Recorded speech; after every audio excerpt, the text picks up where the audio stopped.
What's up, guys? Shepherds here. This is Need to Know News.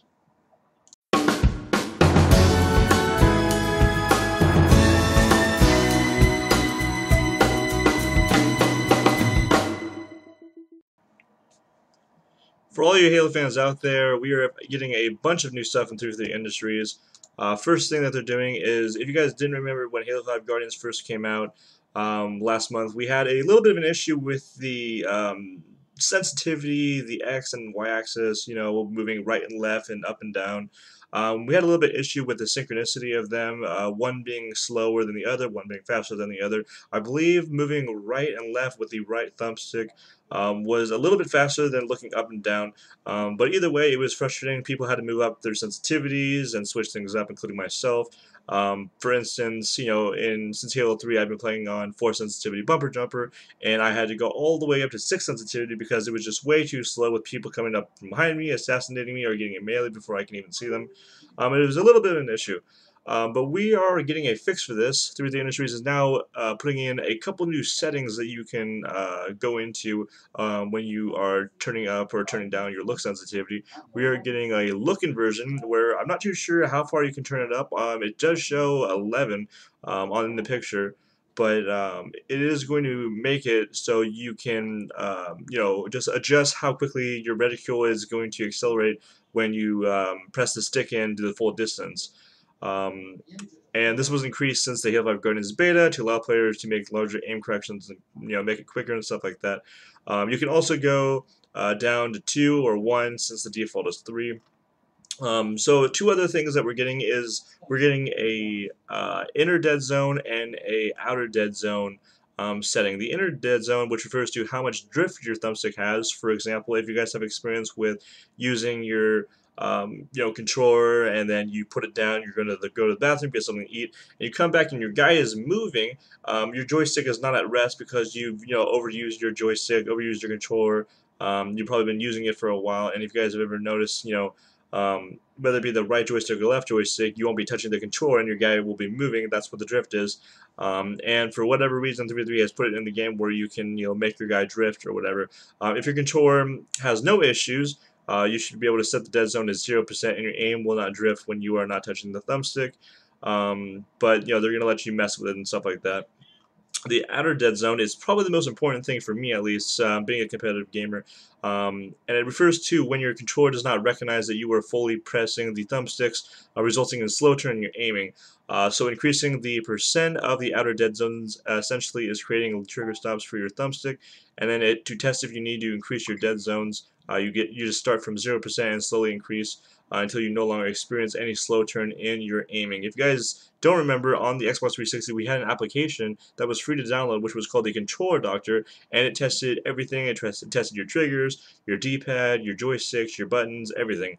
But mostly people used it for testing no slow and slow turn. If you guys don't know what that means, let's say you are playing on 5 sensitivity and you're noticing that moving right is a little bit slower than moving left.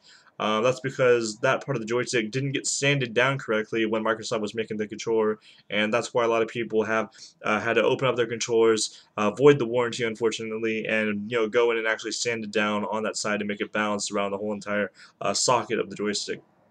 Now we're actually having basically the controller doctor being implemented into the settings for Halo 5 Guardians, where you can test to see if it's there. If your joystick goes all the way to 100%, you're good. You don't have slow turn.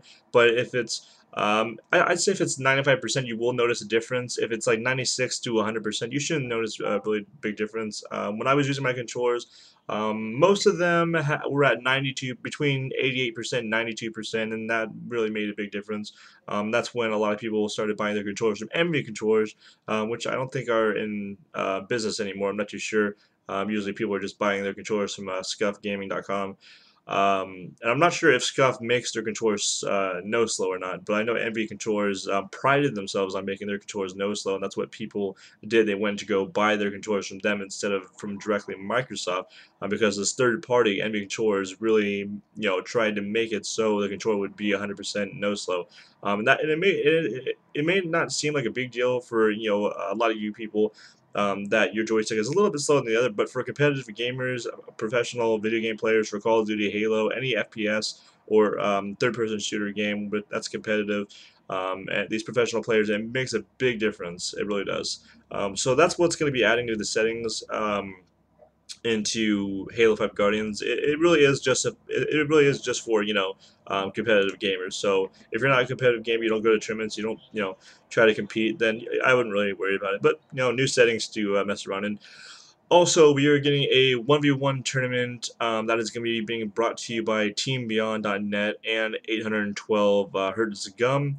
It's a 1v1 tournament. If you guys don't know what 812 Hertz Gaming Gum is, it basically is just like an energy drink into a gum. You chew the gum, and you'll notice that you'll be able to game longer, have more energy for a longer period of time.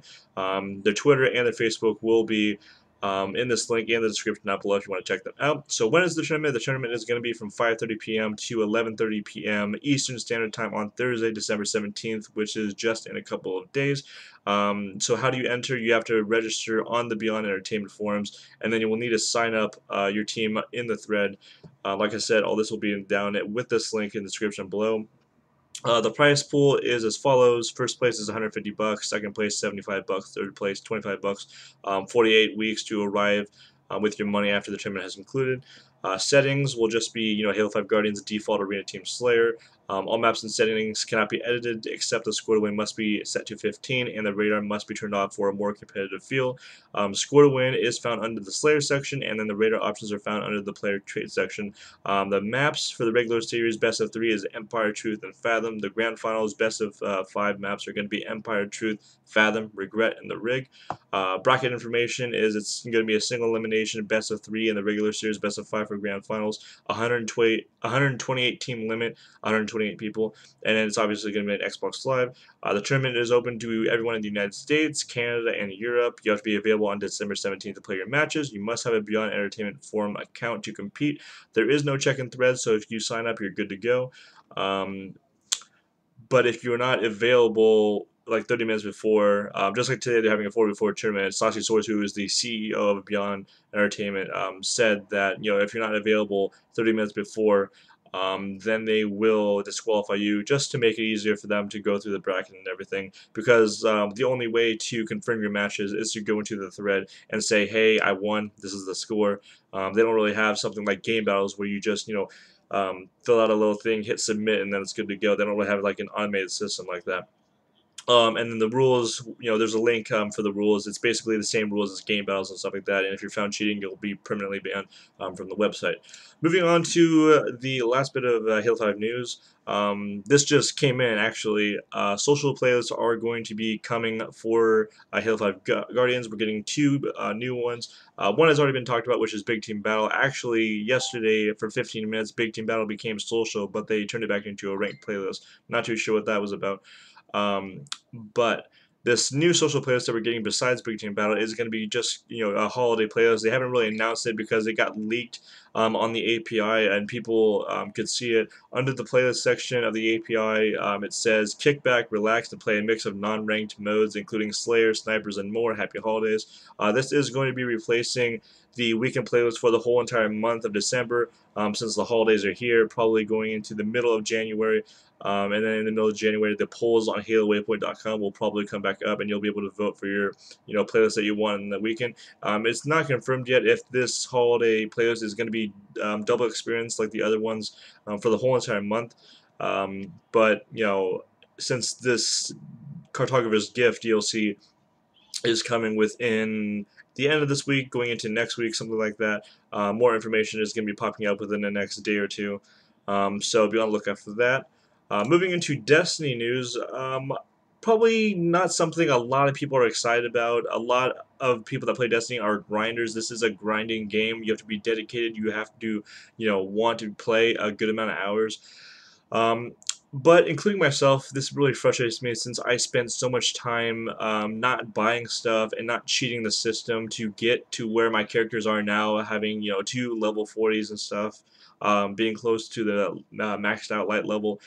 They're adding a microtransaction into the game It's a character boost microtransaction where you can spend $29.99 to level up one of your characters to level 25. So if you wanted to level up not only your hunter, not only your warlock, but your Titan as well, you will have to spend around $90. So $29.99 three different times for $90, and then you'll have all three characters at level 25. But like I said, very disrespectful to the people that are already grinded, and it really doesn't take too long to get to level 25. It really doesn't. Like if you spend 4 hours a day trying to get to level 25, it will not take you that long. You will notice um, definitely that it doesn't take that long. It is not worth $29.99. To get all three of them to level 25, maybe it might be worth $30, but for separately, no, absolutely not. $90 for all three, that is ridiculous. They should not have it at that price, nor should they have this microtransaction, and it's very disrespectful to the dedicated people that have been playing their game since day one, grinding and grinding and grinding. So, it is what it is. You can also upgrade your subclass all the way and all this stuff, so it's very disrespectful. I don't like it. If you buy it, whatever, live and let live, but it does not take that long to get to level 25. If you've played Destiny, for a good minute, you will know that. And the last bit of news is Call of Duty Black Ops 3 has been given a patch that came out yesterday talking about multiplayer, the theater, basic stuff, directors, objective link, timeline, editor, highlight reel. We got some general stuff where quick join option added to the multiplayer main menu. General gameplay, experience, earn rate, increase, redeem, deathmatch, search and destroy, capture the flag, safeguard, demolition, and free for all. Extra experience for those playlists. Increased rate at which crypto keys are earned. I played Black Ops 3 a good amount, and I noticed that it does take a little bit longer than you would think to get these crypto keys. So they are going to make it a little bit easier for you to get these crypto keys. Specialist, General, Reaper.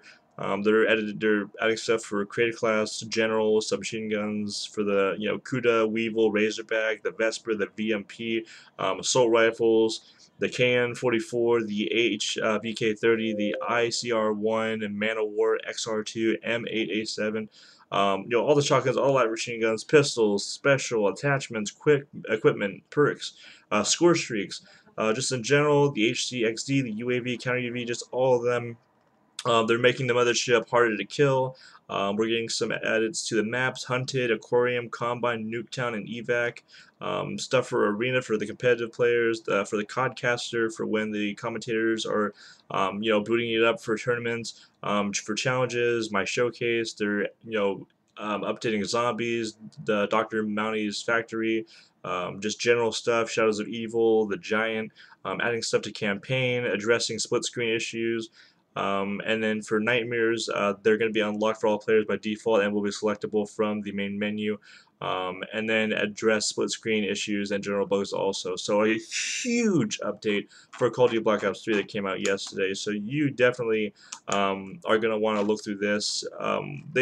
They updated pretty much everything that's in the game. So take a look. A lot of stuff from Activision and Treyarch. But anyways, guys, that's going to be it for this Need to Know news. If you guys enjoyed, please thumbs it up, comment down below, and subscribe for more videos coming soon. I might come out with another Need to Know news after I eat some food tonight because I didn't make a video yesterday or the day before, so that's 2 days without a video. Unacceptable. I plan on taking Sunday off, but I didn't plan on taking yesterday off. I was tired. So sorry about that, guys. I will make another video tonight. Probably not going to guarantee it, but I probably will. So I hope you guys have a great night. If I don't see you, but if I see you, then expect another Need to Know news. And see you guys later.